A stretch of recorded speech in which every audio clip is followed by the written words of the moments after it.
बिस्मिल्लाहिर्रहमानिर्रहीम, अस्सलाम वालेकुम नाज़रीन, आप देख रहे हैं दिलास स्टार। मैं हूँ यासिर रशीद और मेरे साथ स्टूडियो में मौजूद हैं सीनियर सहाफ़ी राना मोहम्मद अजीम साहब। नाज़रीन, इन दिनों 133 NA हल्का जो है उसके ज़िमनी इंतखाबात की तैयारियाँ उरूज पर हैं, तो इस हवाले से कुछ वीडियोस मंजर आम पे आई हैं और उसको लेकर सोशल मीडिया पर काफ़ी बहसो मुबाहिसा जारी है। ऐसे वक्त में कि जब वफाकी हुकूमत ने एक ऑर्डिनेंस के ज़रिए इंतखाबी इस्लाहात की और उसी इंतखाबी इस्लाहात के तहत EVM को लागू किया गया, तो अब इन वीडियोस को लेकर भी EVM को आगे ताहयात अवाम के वोटिंग तरीका एकार पर लागू करने का बेहतरीन हल बताया गया है कि अगर इस तरीके से वोट चोरी होगा तो EVM के जरिए आप उससे बच सकते हैं। राना साहब, पाकिस्तान तहरीक इंसाफ तो इसे अपना प्लस पॉइंट समझ रही है कि वो बुनियादी एजेंडा जो इंतखाबी इस्लाहात का लाना चाह रहे थे, वो ये वीडियो को दिखा के कह रहे हैं कि हम इसलिए बज़िद थे कि हम इंतखाबी इस्लाहात करेंगे। लेकिन सोशल मीडिया के ऊपर कुछ मीम्स भी बन रही हैं। कुछ लोगों का ये मानना है कि रेट बढ़ गया है, पहले चावल की प्लेट होती थी, बिरयानी की प्लेट होती थी, अब 2000 रुपये। बिस्मिल्लाहिर्रहमानिर्रहीम, अस्सलातु वस्सलामु अलैका या सय्यदी या रसूल अल्लाह, अस्सलातु वस्सलामु अलैका या सय्यदी या हबीबल्लाह। या सर, इन वीडियोस के सामने आने के बाद तो यही कहूँगा ना, घर को आग लग गई घर के चिराग से। ऐसा ही तो वीडियो और ऑडियो स्कैंडल लेके आई मोहतरमा मरीम साहिबा, उनकी तरफ से ये स्कैंडल आना शुरू हो गए। ज़ेर बहस हर TV चैनल पर, सोशल मीडिया पर, ट्विटर पर, प्रेस कॉन्फ्रेंस में, असम्बली के अंदर, असम्बली के बाहर, गली महलों कोचों में। और इसी तरह एक और ये वीडियो आ गई। अच्छा, ये मुबैना वीडियो जो है, इसका मैं अभी पोस्टमार्टम करते हैं, इसको सामने लाते हैं। मैं वो चीज़ बताऊंगा जो शायद कोई और ना बता सके। बात यह है कि एक वीडियो है, एक नहीं 3 वीडियो हैं। तीनों वीडियो मुख्तलिफ दफातर की हैं। तीनों वीडियो में मुस्लिम लीग नून को पैसे देते दिखाया गया। अच्छा, ये वीडियो गलत हैं या सही है, इसका जवाब मुस्लिम लीग नून ने देना है। सही। एक वीडियो है पाकिस्तान पीपल्स पार्टी की भी, वो भी दिखाई गई है, हमें वो भी दिखानी चाहिए थी, वो भी दिखाई गई है, उसमें भी पैसे दे रहे। अब इस हल्के के अगर ज़मीनी हक़ाइक़ देखें तो मुस्लिम लीग नून जीत रही है, बिल्कुल वाज़ेह जीत रही है। अब मुस्लिम लीग नून जब जीत रही है तो उसको डर किससे है? अगर आप समझें कि माजरत से पाकिस्तान पीपल्स पार्टी से, पीपल्स पार्टी के वोट मुस्लिम लीग नून 95,000 वोट लेती है, 95,000, और पीपल्स पार्टी 5-5,500 वोट लेती है। अब 90,000 वोट का फ़र्क नहीं निकलता। 10,000, 5,000, 3,000, 2,000 वोट का फ़र्क तो निकलता है, 90,000 का फ़र्क नहीं हो सकता। उसी बात है यासर, ये वोट ख़रीदने का तरीका नहीं है। अब ये देखना है कि ये वीडियो बनाई किसने है। एक भी दफ्तर ऐसा नहीं है, ना पीपल्स पार्टी का ना मुस्लिम लीग नून का, जिसके अंदर इस तरह फ्लैक्सें लगी हों। ये बड़ी मज़े वाली बात है। अच्छा, मैं खुद गया हूँ आज, मैंने खुद जाके आज उस पर विज़िट किया। मैं उस जगह तक भी पहुँच गया जहाँ से ये सब कुछ चला। एक भी दफ्तर ऐसा नहीं है यासर जहाँ पे अंदर स्क्रीनें लगी। अच्छा, मज़े वाली बात यह है कि पूरे हल्के में मुझे 2% लोग नज़र नहीं आए जिन्होंने मास्क पहना हुआ है, और जलसों में नज़र नहीं आए, जुलूसों में नज़र नहीं आए। क्या कमाल का यार, यहाँ पे आप देख रहे हैं कि देने वाला भी मास्क पहन रहा है, लेने वाला भी मास्क पहन रहा है। इनको पाबंदी है कोरोना की, और किसी ने पाबंदी नहीं की, किसी जलसे जुलूस बैठक में नहीं है। और आप गौर करें ये है क्या। अच्छा, मैं वही कह रहा हूँ, घर को आग लगी घर के चिराग से। मरियम साहबा ला रही थी वीडियोस लोगों की, अब ये वीडियोस आ गई। अच्छा, इस पे मुस्लिम लीग नून बोल नहीं रही, इस पे मुस्लिम लीग नून कुछ नहीं कह रही। ये मैं आपको बताता हूँ, ये मुबैना वीडियो है। या सर, एक एक वोट नहीं खरीदा जाता।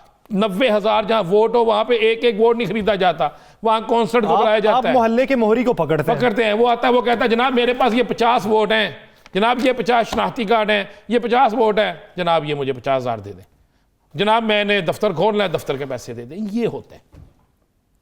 अब फिर वही हुआ कि एक प्लानिंग हुई जिसने भी की, मुझे नहीं पता प्लानिंग करने वाला कौन है, ऐसे ना, ठीक है। हम कहेंगे तो फिर वो जाएगा। मैं तो कह रहा हूं कि मैं बता सकता हूं ये जगह कौन सी है। चले यही बता सकते हैं, ये जगह बता दें, क्या नाम ना लें, मास्टरमाइंड छोड़ दें, जगह का नाम बता। चले जी, मैं बता दूं, ये पिंडी स्टॉप है जी। अच्छा, ये पिंडी स्टॉप है NA 133 का। हाँ जी, एक पिंडी स्टॉप है, एक इलाका है, उसका नाम है पिंडी स्टॉप। अच्छा, ये वो इलाका है जहाँ पे ये सब कुछ हुआ। और मज़े वाली बात मैं फिर कह रहा हूँ, ये दफ्तर नहीं है। दफ्तरों के बाहर स्क्रीनें लगती हैं, दफ्तरों के बाहर बोर्ड लगते हैं, दफातर के अंदर नहीं लगते। ये कोई वो इलेक्शन नहीं है, ज़िमनी इलेक्शन है। ज़रा चले ना उस हल्के में जाके देखें क्या है। अब मज़ा है ना कि मैं फिर कह रहा हूँ, घर को आग लगी घर के चिराग से। आप लोगों की वीडियो बनाते थे, जाली थी या असल थी। आप लोगों की रिकॉर्डिंग करते थे, जाली थी या असल थी। आपकी अपनी हो गई, वो जाली है या असल है, ये एक बात का मामला है, लेकिन होगी ना रिकॉर्डिंग। अब ये पिंडी स्टाफ का इलाका है जी, जहां की ये वीडियो है। अब कल को इलेक्शन कमीशन सब हमें कहते हैं आगे निशानदेही करें। भाई रिपोर्टर का काम बताना है, निशानदेही करने के लिए पुलिस भी मौजूद है, अदारे भी मौजूद हैं, बाकी लोग भी मौजूद हैं, उनको करना चाहिए। असल में दौर क्या लगी हुई है? दौर ये लगी हुई है कि जनाब मुस्लिम लीग नून के लोगों को टारगेट दे दिया गया है कि आपको जो जो यूसी दी गई है, अगर इन यूनियन काउंसिल से वोट ज्यादा ना निकले पहले से, या पहले जितने वोट ना निकले, तो आपसे पूछा जाएगा। सही। अब कभी भी मुझे बताएं, नहीं वोट निकलता, आप कोशिश भी कर लें, ज़िमनी इलेक्शन में नहीं निकलता, रेशो कम होती है, तनासुब बहुत कम होती है, और ऊपर से कंपटीशन नहीं है। पीपल्स पार्टी से नहीं है मुकाबला उनका मुकाबला तहरीक इंसाफ से हो सकता था। तहरीक इंसाफ जो है वो भी, पाकिस्तान तहरीक इंसाफ नहीं है, तो आधे वोटर्स की राय ये होगी, उनकी सोच ये होगी कि जब मुकाबला नहीं है, वोट नहीं भी डालेंगे तो जीत जाएंगे। अब मामला ये है, ये वीडियो अब मैंने जगह आपको बता दिया, पिंडी स्टाफ, और दूसरा जो इलाका जो पीपल्स पार्टी वाली वीडियो है वो मैं आपको बता देता हूँ, वो बागरियाँ की है, और बागरियाँ में जिस जगह वो दिया जा रहा है वो भी जाके चेक कर सकते हैं। ये तो फिर नहीं, पीपल्स पार्टी के साथ तो फिर ज्यादती हुई ना रहा साहब, उनकी तरफ से तो ऐसी रिवायत नहीं ना पनप रही थी। नहीं देखें, रिवायत तो किसी की तरफ से नहीं थी। आप ये कहते हैं चिंगारी लगी है तो पूरी बस्ती जलेगी? पूरी बस्ती जलेगी, लेकिन ये एक चीज़ तो है ना, मैंने तो कहा है कि जिन्होंने वीडियो लाए, अब वीडियो का जवाब भी वो दें। जो वीडियो लाए ये ज़ाहिर का साबित करें ना ये वीडियो जाली है। अच्छा, इस पर कुछ नहीं होना, कोई इलेक्शन कमीशन की तरफ से माजरत से कोई एक्शन नहीं होना, गवाह कोई नहीं है। इस औरत को कहाँ से ढूंढेंगे? एक लड़का बैठा, उसको कहाँ से ढूंढेंगे? पैसे देने वालों को कहाँ से ढूंढेंगे? एक वीडियो जो तहरीक इंसाफ ने दी थी सेनेट के इलेक्शन में, उस पर कुछ हुआ? कोई गवाह आया? गवाह आए भी तो सुना नहीं गया, वो उनके बकौल वो कभी कहते तो नहीं होगी। या सर, ये मैंने आपको इसका पोस्टमार्टम कर दिया है कि ये पिंडी स्टाफ और बागरियाँ दो जगह है जहाँ की ये वीडियोस हैं, और दोनों वीडियो जिस तरह बनी है, जिस तरह एंगेज किया गया है, सारा कुछ है। यानी इसका पोस्टमार्टम इतना ही हो सकता था जितना कर लिया गया, इससे ज्यादा इसकी पेशरफ्त होने नहीं वाली। नाज़रीन, एक शॉर्ट ब्रेक के बाद सियासी और मुआशी सूरत हाल करेंगे। पाकिस्तान तहरीक इंसाफ के सेक्रेटरी जनरल आमिर कियानी साहब हमें ज्वाइन करेंगे, कहीं नहीं जाइएगा, स्टे विद अस।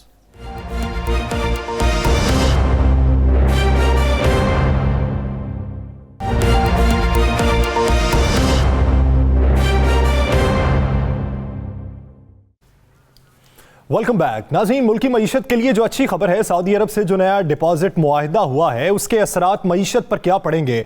क्या रुपया तगड़ा होगा? रुपए के ऊपर जो प्रेशर है वो कम हो सकेगा? और आने वाले दिनों में अपोजिशन की हिकमत अमली अगर वो हुकूमत के खिलाफ होती है महंगाई को लेकर, तो हुकूमत उसको किस तरीके से रद्द कर सकती है अपने इकदाम के जरिए?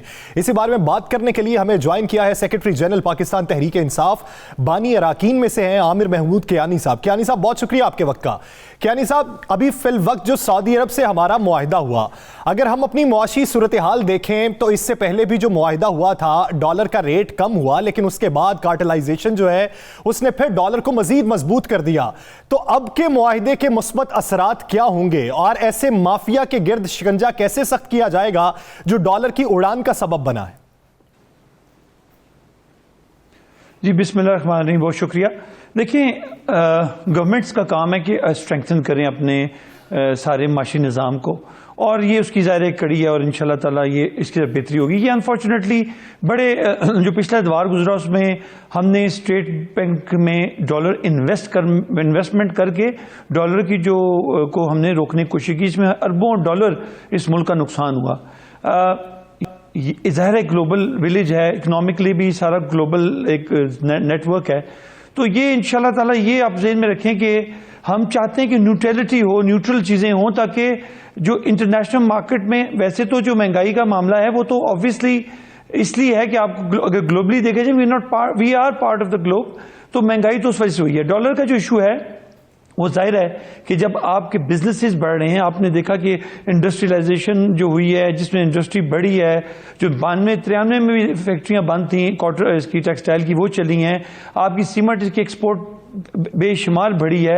आपकी बाकी गाड़ियों में आप देख रहे हैं किस तरह माशाल्लाह चीज़ें इंप्रूव कर रही हैं। जो कंस्ट्रक्शन इंडस्ट्री है इसमें आप 40 इंडस्ट्रीज इन्वॉल्व हैं, फिर रॉ मटेरियल आता है, चीज़ें भी आती हैं। फिर जो आप बात कर रहे हैं उसका बड़ा एक अहम वो है कि जो ये जो माफिया है, एक माफिया है जो कि ये डॉलर गेम खेलती है। प्लस हमें एक इम्पैक्ट मैं कहूँगा कि अफगानिस्तान की जो हालात वाक़यात हैं उससे भी इम्पैक्ट आया है। सो बहुत सारे अवामिल हैं जिससे डॉलर पे रुपये पे प्रेशर आया और डॉलर को ज़्यादा उसको एक उड़ान मिली। लेकिन इंशाल्लाह जी कि एक माफिया है, 3 साल जी जी इक़्तिदार में हो गया आपको, माफिया से आप लड़ रहे हैं, महंगाई के खिलाफ हो, किसी चीज़ के खिलाफ भी हो, क्यों आप इस माफिया के खिलाफ आज तक कामयाब क्यों नहीं हो सके? वजह क्या है?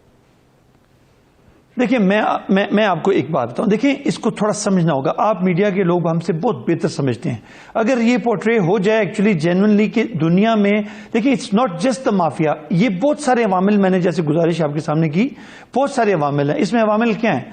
देखिए आप एक कोविड बहुत बड़ा जो ग्लोबल है, जो कि एक नेचुरल एक क्लैमिटी है, वो जो आई और उसकी वजह से जो दुनिया में, मैं एक छोटी सी मिसाल आपको देना चाहूंगा कि एक कंटेनर जो $1000 में ट्रांसपोर्ट होता था, जिसमें सारा सामान आपको पता है, कंटेनर में तो हर किस्म का सामान आता है, इस वक्त वो $9000 अगर पाकिस्तानी टर्म्स में करें $2.25 लाख और का था, और इस वक्त अगर 9 करें तो 13-14 लाख का हो गया है।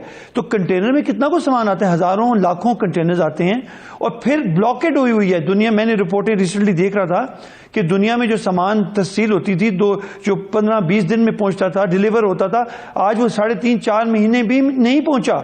तो ये एक वजह है कि जो चीजें महंगी हुई और ये माफिया अपनी जगह, लेकिन ऑन द अदर हैंड जो ग्लोबल विलेज का पैसा, माफिया के मतलब जानना चाहता हूं। माफिया इतना ताकतवर है कि आपकी हुकूमत उसे आज तक काबू नहीं कर सकी। ये तो एक वजह आपने बता दी। मैंने माफिया, आपने माफिया का जिक्र किया ना, मैं माफिया पूछना चाहता हूं, माफिया क्यों नहीं कंट्रोल? जी बिल्कुल है, बिल्कुल है। देखिए एक तो माफिया है, उसमें देखिए रीजंस हैं। एक मिसाल के तौर पे, एक अनफॉर्चुनेटली हमारे यहाँ ये ट्रेंड रहा है कि लोग, आम बंदा भी जब थोड़ी सी डॉलर जरा बढ़ता है उसे एज अ गोल्ड लेना समझना शुरू कर देते हैं। ये ऐसा नहीं है। मैं आपकी तवज्जुह से ये कहना चाहता हूं कि हम अपने माशरे को खुद, हर बंदा किसी ना किसी ने $1000, $2000, $4000, उसमें जो गेम है वो जो आपके जो डीलर्स हैं जो इसको चाहते हैं कि ऊपर नीचे चढ़ता रहे, उनके मार्जिन निकलने, जैसे स्टॉक एक्सचेंज में होता है। यानी सब मजमूई तौर पे अगर आप सूरत हाल देखें, आप ये देखें महंगाई की शरह पहुंची कहां पे, हमारी जो मुल्की पैदावार है, जो हमारी यहाँ पे प्रोडक्शन है, उस पर भी कितना फर्क पड़ गया। कॉस्ट ऑफ प्रोडक्शन पे ज्यादा फर्क नहीं पड़ा, लेकिन मार्केट में चीजें आती हैं तो उसका रेट कितना बढ़ जाता है। हम यहाँ पे जो कमेटीज हमारे बनी होती हैं, वो दुकानों पे जाके तो चेकिंग करती हैं, लेकिन वो उन मार्केट्स के दौरान बीच में जो अनासिर हैं उनकी छानबीन नहीं करते। हालांकि मालूम भी होता है कि रेट कौन बढ़ाता है। उस पे कंट्रोल अभी 3 साल तक नहीं हो सका, तो अगले 2 साल में कैसे हो जाएगा? देखें हमारी फायर फाइटिंग थी। आप प्लीज, ये मैं फिर आपसे रिपीट करूंगा कि इस दौर में कोई 1.5 से 1.25 साल तो आपके कवर ने लिए। उसमें एक इस वक्त आप खुद अगर आप 1.5 साल पीछे जाएं, जो फियर फैक्टर था, आपको भी उस चीज का अंदाजा है कि गवर्नमेंट का बहुत सारा तवज्जो उस तरफ भी चलेगी। और आपको एक चीज बिल्कुल महंगाई है, मैं आपके सामने कहता हूं कि लोगों पे प्रेशर है, महंगाई है, बट मैं ये भी समझता हूं कि ये एक इम्पैक्ट है जो ग्लोबल इम्पैक्ट है। मैं सिर्फ एक बात नहीं करता, फिर आप 40-50 साल पे मुझे जरूर जाना पड़ेगा।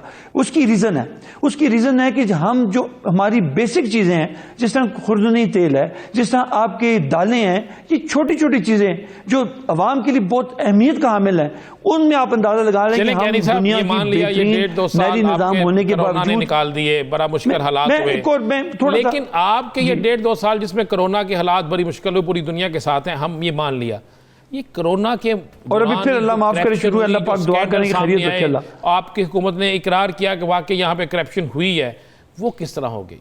वो कोई जिन्नात थे, अंदर के लोग थे? देखिए मैं आपको ये देखें माफिया हर जगह है। मैं फिर कहूंगा कि क्यों नहीं है। मैं आपको फिर गुजारिश ये करूंगा कि ये एक सिंगल एलिमेंट नहीं होता, बहुत सारे फैक्टर्स हैं जो इस चीज को बढ़ावा भी देते हैं और बहुत सारे फैक्टर्स हैं जिसकी वजह से ये बढ़ती भी है। महंगाई, मैं आपको कहा, मैं क्या, हमारे प्राइम मिनिस्टर साहब कहते हैं कि महंगाई बिल्कुल हुई है, और इंशाल्लाह उसके लिए मैं आपको ये भी बता दूं कि दिसंबर के एंड में और इस दिसंबर के मिड में हम पूरी कैंपेन कर रहे हैं, और इंशाल्लाह ताला हम 7 लाख किराना स्टोर्स पे हम उनको ऑनलाइन ले रहे हैं, और आम पब्लिक 10 करोड़ आदमी इंशाल्लाह उससे मुस्तफीद होगा। उसको 30% इंशाल्लाह जो बेसिक चीजें हैं, जिसमें आपका आटा है, जिसमें आपकी दालें हैं, जिसमें आपका कुकिंग ऑयल है, इंशाल्लाह ताला उनको उनके रिलीफ मिलेगी। इंस्पाइट की इंटरनेशनल प्रेशर है, लेकिन हमारी लीडरशिप जो है उसने बिल्कुल तैयार कर रखा है। दिसंबर में इंशाल्लाह ताला मार्केट बेशक ऊपर जा रही है, मैं जानता हूं इंटरनेशनली अभी भी हालात वैसे ही हैं, लेकिन इंशाल्लाह हम रिलीफ देंगे। फिर मैं आपसे ये कहूं कि 350 अरब हमने सिर्फ हेल्थ कार्ड की जो मद में दिया है और देने जा रहे हैं। केपी सारा मुकम्मल हो चुका। पंजाब में इंशाल्लाह ताला के पुराने अदवार में जब हुकूमतें होती थी, हुकूमत के जाते वक्त ये बात होती थी कि कितना तरक्याती काम हुआ, कितनी सड़कें बनी, कितने नए इदारे बने, कितने इदारे फाल हुए या कितने इदारे गैर फाल हो गए। ये बुनियादी तौर पे तमाम तर कारकर्दगी होती थी। लेकिन मौजूदा दौरे हुकूमत में तरक्याती काम तो दरगुजर आप दरकिनार उसे एक साइड पे कर दें, यहाँ पे तो रोजमर्रा की अशियाए खुरनोश पे बहस नहीं खत्म हो रही। क्या आपको लगता है कि अगले 2 साल बाद आप जब दोबारा कैंपेन के लिए निकलेंगे तो उस वक्त सूरत हाल आपके हक में होगी? सिर्फ 2 मिनट मुझे दे दें, मैं आपको बड़ा इंटरेस्टिंग ये पर मीडिया थोड़ा सा शायद हमारी भी कुछ गलतियां होंगी, लेकिन मीडिया थोड़ा सा एग्रेसिव भी है। मैं आपको छोटी सी फिगर देता हूं। देखें जो प्रोजेक्ट्स आप कहते हैं ना, जो आप हैरान हो जाएंगे कि हमारे दौर में सड़कें ज्यादा बनी, हमारे दौर में मोटरवे ज्यादा बनी। मैं आपको फिगर्स के साथ बता सकता हूं कि इनके दौर में अगर 2317 प्रोजेक्ट्स टेंडर हुए और बने, हमने 3238 किलोमीटर रोड्स बनाई, इन्होंने 23,000 बनाई मोटरवेज पे। अब जो हमारी जो सड़कों की, ये भी बड़ी इंटरेस्टिंग बात है। आप कहते हैं महंगाई हुई, बिल्कुल हुई। आप ये सुन लें, महंगाई का आलम यह है कि जो हाईवे 4 लेन हाईवे हमने 37 जो हमने 17 करोड़ में बनाया पर किलोमीटर, इन्होंने हमसे जब महंगाई नहीं थी जिसको ये रोना रोते हैं, उस वक्त इन्होंने 37 करोड़ रुपीस की पर किलोमीटर पेमेंट की है। हम कहते हैं ना सरिया महंगा हो गया है, सीमेंट महंगा हुआ है, बिल्कुल हुआ है, क्योंकि कंस्ट्रक्शन बहुत तेजी से बढ़ी है, बहुत ज्यादा मार्केट हुई है। अब ये अंदाजा करें, जब बकोलिन के जब डॉलर 105 का था तो सड़कें बनी 4 लेन 37 करोड़ की। ये तो इनके ऊपर व्हाइट पेपर निकलेगा और 17 करोड़ रुपए में हमने इस दौर में बनाई, जो कहा जाता है कि महंगा है। तो ये इतना फर्क है। जो मोटरवे आपने दीदा चीजें बताई बिल्कुल होंगी, लेकिन जमीनी हकायक आपको भी पता है, मुझे भी पता है, एक और बात, अवाम इसको मानने के लिए तैयार नहीं है। जरा आगे थोड़ा सा बढ़ते हैं इस पे कैनी साहब। नहीं, आपने सेक्रेटरी जनरल भी है तहरीक इंसाफ के।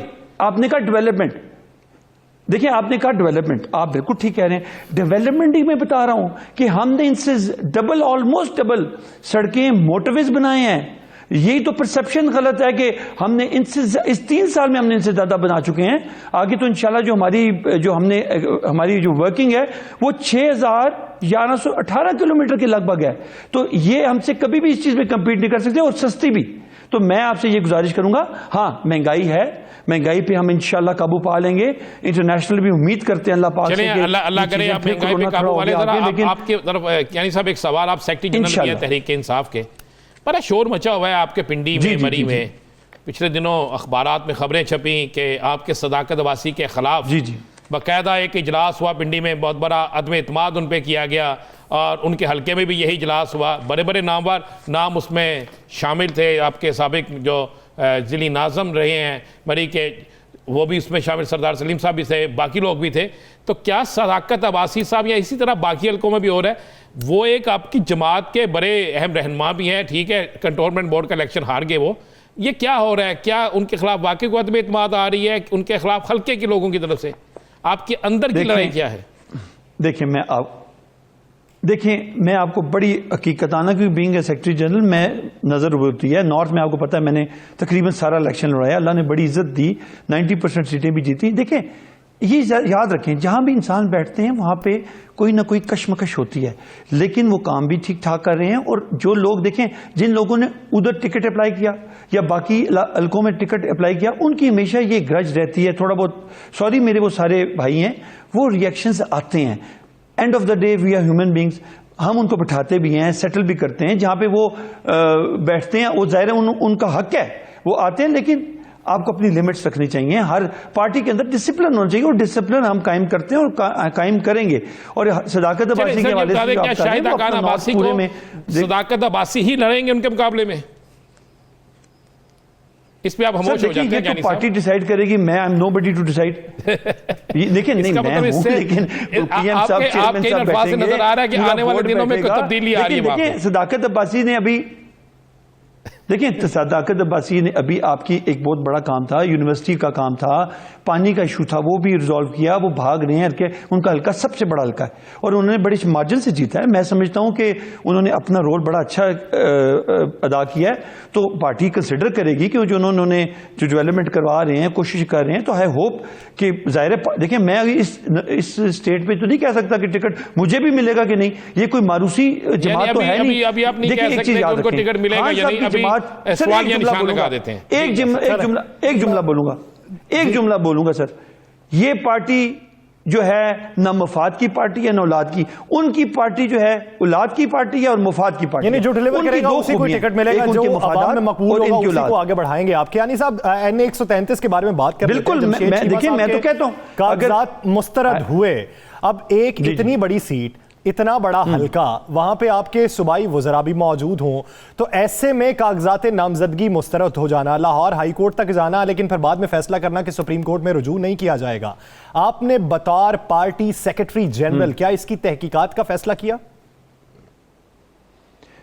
देखिए ये 2-4 दिन पहले मीटिंग हुई थी, वो आए थे, उन्होंने अपनी एक्सप्लेनेशन भी दी, लेकिन मैं फिर जाती तौर पर as a secretary general of the party मैं ये समझता हूं कि उनकी इंतहाई कोताही है।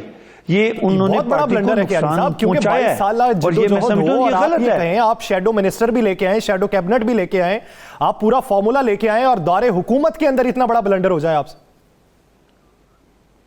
नहीं, बिल्कुल मैं इसको कभी भी डिफेंड नहीं करूंगा। जो चीज गलत होगी उसे मैं गलत कहूंगा। बिल्कुल I am not ready to defend it. उनकी कोताही और गलती है जिसकी वजह से पार्टी ने सफर किया है। ये बिल्कुल सही एक बात आपने की है, मैं खामखा कहूंगी नहीं जी उन्होंने बड़ा जी। क्या साहब बल्दियाती इलेक्शन कितने मरहलों में करा रहे हैं, कब करा रहे हैं, पंजाब के अंदर कब करा रहे हैं? जी हाँ, मैं बताता हूँ। देखिए पंजाब में इंशाल्लाह ताला कमेटी बन गई है, मैं उसमें ज़ाहिर सेक्रेटरी जनरल हैं, चीफ ऑर्गेनाइजर हैं महमूद रशीद साहब हैं, और हमने अभी रिसेंटली मीटिंग की, हमने रीजनल प्रेसिडेंट्स को बुलाया है, उनको टास्क दिया है कि वो आइडेंटिफाई करें। ये इंशाल्लाह पैनल में होगा और इलेक्शन कमीशन हमारे साथ हमारी बातचीत चल रही है, क्योंकि वो भी समझते हैं कि हम भी समझते हैं कि बहुत बड़ा 12 करोड़ अवाम है और बहुत ज़्यादा इसमें बल्दियाती आपको पता ग्रास रूट पे जाता है, इस पर आपको वार्ड लेवल पे और छोटे उससे भी बल्कि आपको नीचे जाना पड़ता है, फिर आपकी डिस्ट्रिक्ट्स के तहसील नाज़िम्स हैं, फिर आपकी शहरों की जो मेट्रोपोलिटन सिटीज़ हैं उनके बड़े मसाइल हैं। तो हम कोशिश ये है कि ये हों एक वक्त में, लेकिन एक जगह पे हों, लेकिन डिवीजन वाइज हो जाएं या 2 डिवीजन वाइज हो जाएं। ये चीज़ें चल रही हैं और इंशाल्लाह ताला हम चाहते हैं कि सबके लिए कंफर्ट लेवल क्रिएट हो, चाहे कोई पार्टी हो, हर पार्टी का राइट है तक। देखिए जहां तक तो पीएम साहब का सवाल पैदा होता है, वो तो आज से कल कहते ना हो। हमने उनको ये कहा कि ये क्योंकि जो उसकी कवानीन है, जो मामलात है हमारे चल रहे हैं इसके साथ, इलेक्शन कमीशन के साथ वो प्रोग्रेस कर रहे हैं। हमारा ज़ेन ये है कि इस साल जो आने वाला इंशाअल्लाह साल है अल्लाह के हुक्म से, उसके शुरू में हम ये इलेक्शन करवा दें। अगले साल के शुरू में बल्दियाती इलेक्शन करवाने की जदोजहद में आप मसरूफ़ हैं, इस हवाले से ECP से भी बातचीत जारी है। बहुत शुक्रिया आमिर कयानी साहब इस हवाले से अपना वक्त देने के लिए। नाज़रीन दीगर सियासी मंजरात करेंगे एक शॉर्ट ब्रेक के बाद, कहीं नहीं जाइएगा, स्टे विद अस।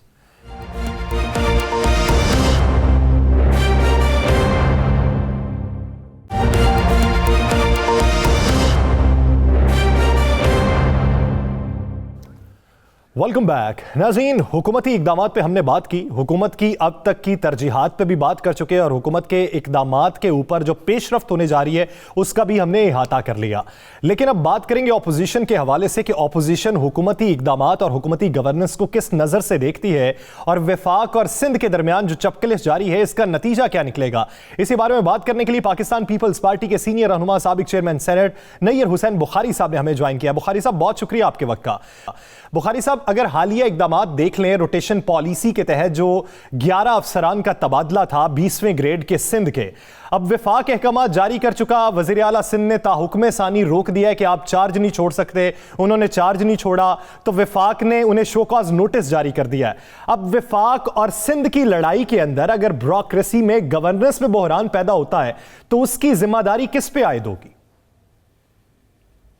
शुक्रिया। देखें 18th अमेंडमेंट के बाद जब डेवोल्यूशन होगी है, ऑब्वियसली लॉ एंड ऑर्डर की एडमिनिस्ट्रेशन की जो जिम्मेदारी है वो प्रोविंशियल गवर्नमेंट पे है। अब प्रोविंशियल गवर्नमेंट बेहतर समझती है कि किस अफसर को कहाँ होना चाहिए और कब तक होना चाहिए। नो डाउट एस्टेब्लिशमेंट डिवीजन जो वफाक का है वो डील जरूर करता है, लेकिन एस्टेब्लिशमेंट डिवीजन जो है वो प्रोविंसेस की रिक्वेस्ट पे या ऑफिसर्स या उनकी सजेशंस पे या उनकी रिकमेंडेशन पे लगाते हैं। तो मैं समझता हूँ कि अगर वो प्रोविंशियल कैबिनेट और प्रोविंशियल एग्जीक्यूटिव जो अथॉरिटी है वो समझती है कि वो ठीक फंक्शन कर रहे हैं तो उनका विड्रॉल जो है वो मुनासिब नहीं था और वो ट्रांसग्रेस किया अथॉरिटी फेडरल गवर्नमेंट ने उनको विड्रॉ करके। और फेडरल गवर्नमेंट को चाहिए कि जो फैसिलिटिंग यूनिट है उनकी गवर्नमेंट को साथ लेके चले। अगर वो साथ लेके नहीं चलते तो वो पाकिस्तान में क्राइसिस क्रिएट करने के मूजिब वो होंगे, जिम्मेदार वो। नहीं हसन भारी साहब, 5 और 6 तारीख को एक बड़ी अहम मीटिंग जो है मौलाना फजल रहमान बुला रहे हैं। उसके बाद उनका कहना है कि हम एक ऐसी तहरीक चलाएंगे कि जो फैसला कुन होगी। तो क्या इस ऐसी तहरीक में जो फैसला कुन होंगी उनके बकौल, उसमें पाकिस्तान पीपल्स पार्टी उनका हिस्सा बनेगी? अगर मौलाना और उनके साथी हमसे रजू करेंगे तो बिल्कुल हम इस पर गौर करेंगे, हमारी चीज फैसला करेगी।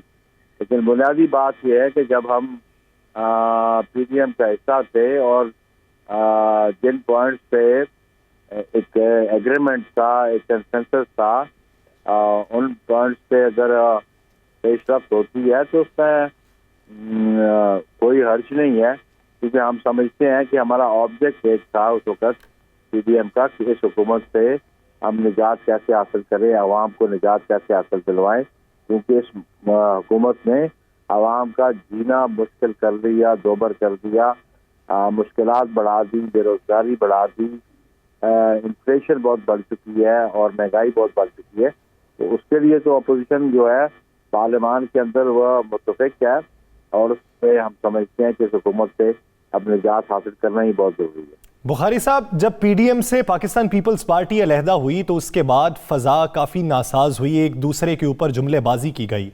अब ऐसे वक्त में कि जब PDM रुजू करना भी चाहे और वो तरद्दुद और तकल्लुफ में रुजू ना करे, तो क्या पाकिस्तान पीपल्स पार्टी भी रुजू नहीं करेगी? देखिए, पॉलिटिक्स में परमानेंट फ्रेंड्स और फोर्स नहीं होते, ये पॉलिटिक्स में आप देख लें। और PDM की बुनियाद पाकिस्तान पीपल्स पार्टी के इनिशिएटिव पे हुई थी और अगर वो रुजू करते और उनको एहसास हो गया कि वो जो चार्टर हमने साइन किया था उसे वो डेविएट किए थे और आज वो अमल दरामद करना चाहते हैं तो इससे कोई हार्म नहीं है। भारी साहब, लाहौर में एक इलेक्शन हो रहा है और साबिक वज़ीर आज़म राजा परवेज़ अशरफ साहब भी वहाँ पे बड़ा लोगों की शमूलियत में भी तकरीबात में भी जा रहे हैं। पीपल्स पार्टी बड़ी एक्टिव है, मुस्लिम लीग नून एक्टिव है। इस हल्के की कुछ वीडियो सामने आई हैं, आप क्या समझते हैं? क्या वो वीडियो जेन्युइन है, बनाई गई हैं, उसके पीछे कोई और हाथ है? देखिए ना जी, वो उसमें बुनियादी बात तो यह है कि ये PTI इस सारे प्रोसेस से बाहर थी, वो अपनी गलती की बुनियाद पर गायर थी या बाय डिज़ाइन बाहर थी। अब इस इलेक्शन को कंट्रोवर्शियल बनाने के लिए या इसको शेड्यूल कराने के लिए वो सारा प्रोसेस अगर वो करना चाहे तो उनकी हो सकती है काविश। लेकिन हम ये समझते हैं कि ये वीडियो के बारे में अपनी राय तो मैं नहीं दे सकता, तो एक्सपर्ट दे सकते हैं ये जेन्युइन है कि नहीं है, ये हकीकत पे मबनी है कि नहीं है। उसके लिए इसकी बिल्कुल इन्वेस्टिगेशन इलेक्शन कमीशन ने नोटिस। आप क्या समझते हैं कि पाकिस्तान पीपल्स पार्टी को इस हवाले से ECP से रुजू करना चाहिए? देखिए जी, पाकिस्तान पीपल्स पार्टी से अलावा लोगों ने रिव्यू कर ली है। एक शख्स रिव्यू करे या बहुत सारे रिव्यू करें, इन्वेस्टिगेट करना ECP का काम है। पीपल्स पार्टी क्यों करेगी? पीपल्स पार्टी ने जिंदगी में कभी उसने वोटों के खरीदो फरोख्त के कारोबार में कभी नहीं पड़ी और ना इस पर बिलीव करते हैं। हम अवामी कुव्वत पे बिलीव करते हैं। हम समझते थे क्योंकि अब हमारा मुकाबला 1 to 1 नून के साथ था, PTI स्पीड में नहीं। PTI को अब शर्मिंदगी है कि वो ऐसे बंदे को जो उनको एडवाइजर है, मियाँ बीवी दोनों एडवाइजर है, उन्होंने नॉमिनेशन पेपर फिल करने नहीं आते, उनको हुक्मरानी का क्या हक बनता है। अब उसको पशेमानी को दूर करने के लिए ये सारा प्रोसेस किया जा रहा है कि रीशेड्यूल हो जाए, दोबारा इलेक्शन प्रोसेस शुरू हो, नए नॉमिनेशन पेपर फाइल हो। ये नहीं हो सकता, कानून के मुताबिक वो इस इलेक्शन प्रोसेस से बाहर है और उनको ये अब बर्दाश्त करना पड़ेगा। नहीं है भाई साहब, लाहौर के इलेक्शन पे आपकी क्या राय है? क्या पाकिस्तान पीपल्स पार्टी जो है वो इस दफ़ा पहले से ज़्यादा वोट हासिल करेगी? इंशाल्लाह हम समझते हैं कि हमारी कोशिश होगी हम ये इलेक्शन जीते, बड़ा ना भी जीते, लेकिन इलेक्शन एक प्रोसेस है। 2 जमातें या 3 जमातें या 5 जमातें इलेक्शन कंडक्ट करती हैं, इसी उम्मीद के साथ करती हैं कि वो इलेक्शन जीतने की कोशिश करती हैं। बाकी रिजल्ट जो है, जो अल्लाह की जो मर्जी होगी, जो लोग आवाम की मर्जी होगी, उसके मुताबिक होगा। तो बुखारी साहब, आप ये समझते हैं कि इस इलेक्शन के नतीजे से मुस्तकबिल में जनरल इलेक्शन की समत का पाकिस्तान पीपल्स पार्टी का तयन हो जाएगा? बिला शुबा ऑब्वियसली बाई इलेक्शन में जो सक्सेस होती है, ऑब्वियसली वो पॉलिटिकल पार्टीज के कारकर्दगी पे, उसकी पॉलिटिकल अप्रोच पे आवाम का जो राय देना है उसका इम्पैक्ट होता है। तो ये फ्यूचर लाइफ व्यू डिटर्मिन होंगे उससे। फारिक साहब, आने वाले दिनों में कहा जा रहा है कि फरवरी का महीना बड़ा सियासी तेज़ ही होगी, बड़े सियासी तेज़ इसमें सिलसिले शुरू हो जाएंगे और अपोजिशन जो है, दूसरी अपोजिशन की, मैं पीपल्स पार्टी समेत नहीं, मैं पीपल्स पार्टी की बात नहीं कर रहा, बाकी जो है, हमें मुस्लिम लीग नून के रहनुमा ने कहा जी हम स्पीकर के खिलाफ मुतफिका तौर पर अदम एतमाद लाने जा रहे हैं। क्या कोई ऐसा मामला है? लेकिन वो जो पार्लियामेंट में अपोजिशन लीडर हैं, ये प्राइमरीली उन्होंने रिव्यू करना है पार्लियामेंट्री लीडर्स के साथ। अगर वो रिव्यू करेंगे तो हमारी पार्लियामेंट्री पार्टी के जो लीडर हमारे हेड हैं चेयरमैन बिलावल, वो बिल्कुल उसमें मशावरत करेंगे और फैसला मशावरत से ही होगा। बुखारी साहब, एक सवाल है। पाकिस्तान पीपल्स पार्टी ने ये बारहा क्लेम किया कि ऐवान सदर को पीटीआई ने ऑर्डिनेंस फैक्ट्री बना दिया है। ऑर्डिनेंस को आप ये समझते हैं कि पार्लियामेंट को बाईपास किया गया। अभी हाल ही में सिंध हुकूमत ये सोच विचार में है कि एक ऐसा ऑर्डिनेंस लाया जाए जिससे गैर कानूनी तामीरात जो हैं उसको रेगुलराइज किया जाए कराची में, ऐसे वक्त में कि जब सुप्रीम कोर्ट ऑफ पाकिस्तान ऐसे केसेस की समाअत कर रही है। तो इस ऑर्डिनेंस के हवाले से आप क्या मौक़िफ़ रखते हैं? देखिए, ऑर्डिनेंस पीपल्स पार्टी तो इस पर बिलीव नहीं करती। ऑर्डिनेंस से ज्यादा ऑर्डिनेंस की बेसिक रिक्वायरमेंट्स हैं कि उन रिक्वायरमेंट्स जो कॉन्स्टिट्यूशन में प्रोवाइडेड है उसके मुताबिक ऑर्डिनेंस जारी हो सकता है। पीपल्स पार्टी तो मेजॉरिटी में बैठी हुई है और उसको कोई बिल पास कराने में कोई मुश्किलात नहीं है। हम पार्लियामेंट्री सुपरमेसी पे बिलीव करते हैं। जो प्रेसिडेंसी जो काम करती रही है वो मैं समझता हूँ कि वो पार्लियामेंट को अंडरमाइन करती रहे। उनको और जो पैरामीटर्स डिफाइंड है आर्टिकल 89 में, उनका ख्याल नहीं रखा गया कॉन्स्टिट्यूशन में जो प्रोविजंस हैं।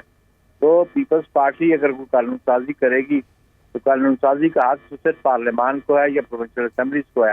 प्रोविंशियल असेंबली जो है वो रिप्रेजेंटेशन है अवाम और नास की, ये कानून साजी करना इख्तियार उन्हीं का है। मेरे ज़हन में नहीं कि अभी तक पीपल्स पार्टी की गवर्नमेंट कोई इस किस्म की लेजिस्लेशन कर ली है, लेकिन legislation total domain provincial level पे प्रोविंशियल असेंबली की है और फिर यानी कानून साजी अगर होनी चाहिए तो वो सूबाई असेंबली से होनी चाहिए और कौमी असेंबली से होनी चाहिए और उसमें तमाम स्टेक होल्डर्स की मुशावरत शामिल होनी चाहिए। बहुत शुक्रिया नैयर हुसैन बुखारी साहब इस हवाले से अपना वक्त देने के लिए। नाज़रीन, दीगर इश्यूज़ पे एक शॉर्ट ब्रेक के बाद कहीं नहीं जाइएगा, स्टे विद अस।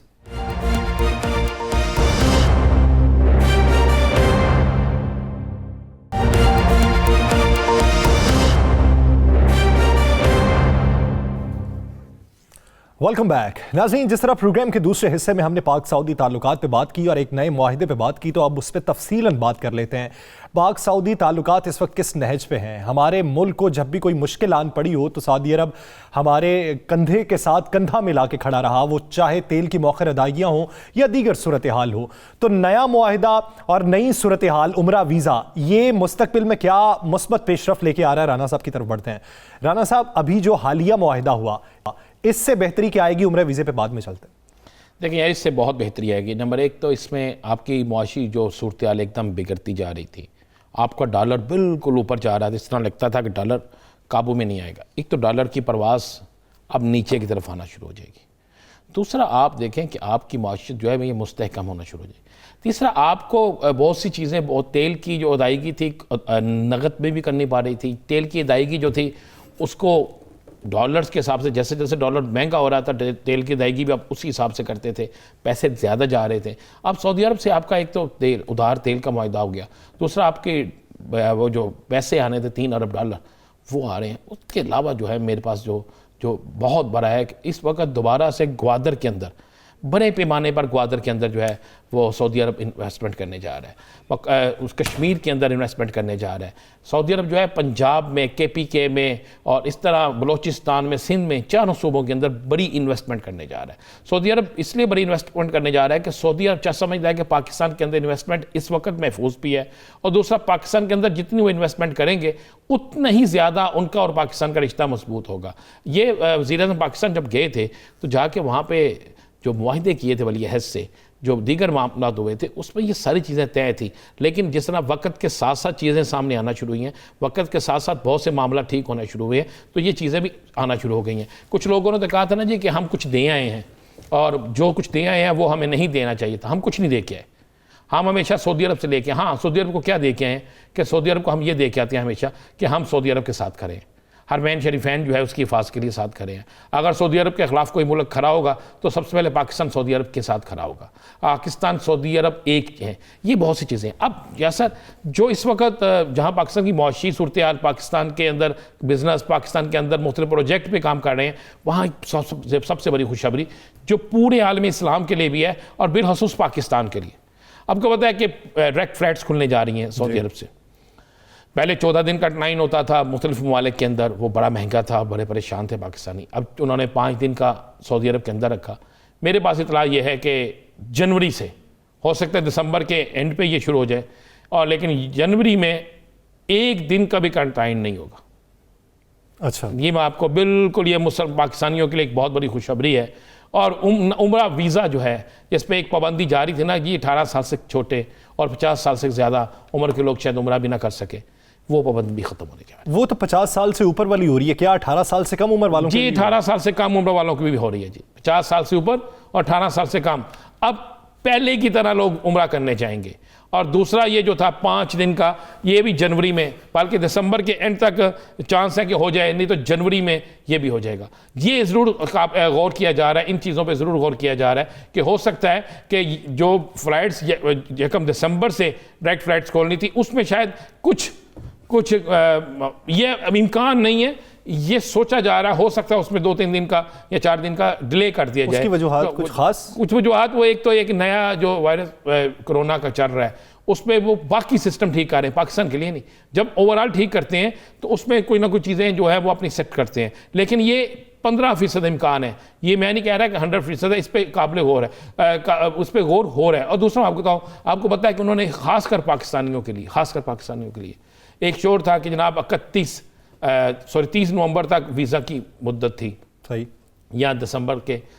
उन्होंने कहा जी 1 माह और, सऊदी वली अहद ने ऐलान कर दिया है कि 1 माह मजीद जो है उसको बढ़ा दिया गया है, और उस पर कोई पैसा नहीं लगेगा, कोई पेमेंट नहीं लगेगी। कुछ एयरलाइंस वालों ने, आपको पता है, बड़ी ज़्यादा में टिकटें महंगी कर दी थी कि लोगों को मजबूरन फौरी जाना था ताकि जाके उनके कामें जो हैं वो न्यू हो सके, वो अपना दोबारा काम शुरू कर सकें। अब उन्होंने कहा जी आप सुकून से आएँ, आपके पास इतना टाइम मौजूद है। जब उतना टाइम उनके पास मौजूद होगा तो उस टाइम में वो बाकायदा आराम से जा सकेंगे, ब्लैक मेलिंग से बच जाएंगे, एयरलाइंस की ब्लैक मेलिंग से बच जाएंगे, होटल्स की ब्लैक मेलिंग से बच जाएंगे, वहाँ पर मुख्तलिफ कफ़ीलों की, अब वो आराम से जाएंगे। अब सबसे बड़ी ये कफ़ील या दीगर मामला तो होते रहते हैं, लेकिन उम्रा जो है वो बड़ा दोबारा उसी तरीके से खुल रहा है जिस तरीके से पहले था। पाबंदियाँ ख़त्म हो रही हैं, टाइम ख़त्म हो रहा है। तमन्ना ऐप के जरिए सब कुछ होगा जी, उसके ज़रिए भी होगा। और बहुत से एक ऐप है, उसके अलावा इन्होंने अब बहुत वो ठीक ट्रैवल एजेंट जो होंगे ना, उनको बाकायदा लाइसेंस दिया जाएगा। सही, बहुत से बड़े ट्रैवल एजेंट भी होंगे, छोटे भी होंगे, लेकिन अब वो एक चीज़ ज़रूर होगी, वो फ्रॉड ख़त्म हो जाएगा। वो एक फ्रॉड जो चलता था ना कि जनाब आपने दे दिए, इतने पैसे दे दिए और आगे जाके कोई चीज़ नहीं मिली, ऐसा नहीं होगा। पाकिस्तानियों के लिए खुशखबरी ये है कि सऊदी अरब में आपका जाना, वहाँ पे कंटाइन जो है, ये सिलसिला यानी रब के घर की ज़ियारत हासिल करने के लिए मुस्तनद तरीक़ाकार अपनाए गए हैं जो आने वाले दिनों में ज़ायरीन के लिए भी आसानी पैदा कर सकेंगे। नाज़रीन, द लास्ट आवर, राना अज़ीम साहब को दीजिए इजाज़त। अपना ख्याल रखिएगा। अल्लाह निगहबान।